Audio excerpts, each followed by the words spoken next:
I want to explain to you how assessment and taxation work. Let's start off by creating a small town with only 3 houses. Each house is different and has a different value. The first house has a market value of $200,000. The second house has a value of $250,000. And the third house is valued at $350,000. The city supplies services, and the money to pay for these services is recovered through property taxation. Let's imagine that the town needs to collect $1,200 to pay for these services. To calculate the tax rate, you divide the cost to provide services by the total assessed value of all the properties in the town. This establishes a tax rate. Now, to calculate how much tax each home pays, we multiply the tax rate by the assessment. As you can see, the first house would pay $300, the second home would pay $375, and the highest valued home would pay $525. Let's summarize what we've covered so far. 1. Assessment places a market value on each property. 2. The total assessment is used to calculate the tax rate. And 3. Taxes pay for the cost of city services, like roads, fire protection, snow removal, parks, etc. Let's imagine that another year has passed and that property values have increased by 4%.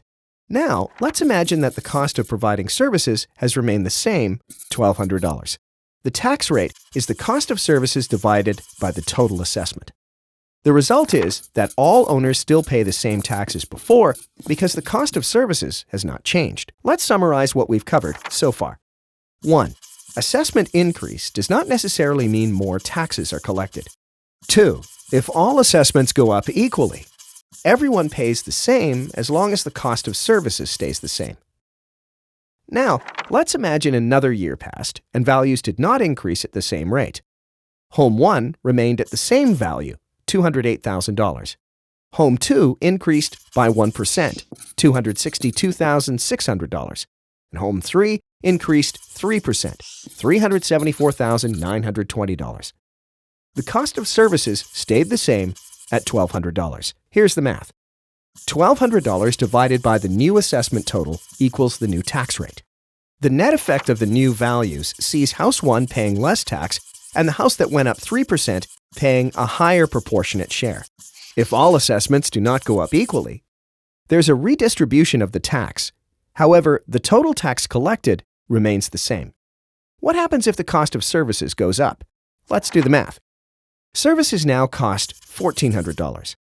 The result is a different tax rate. As you can see, an increase in service cost results in a tax increase. But suppose that the cost of services went up, but also one more home was now built in the town and it was worth $300,000. The new total assessment is now $1,145,520. This results in a new tax rate. The new house now helps pay for the cost of services, and the result is that everyone pays less. This is a hypothetical representation of how the process works. The key points are: 1. Total assessment value is used to calculate tax rates. 2. An increase in property value does not always mean an increase in taxes. 3.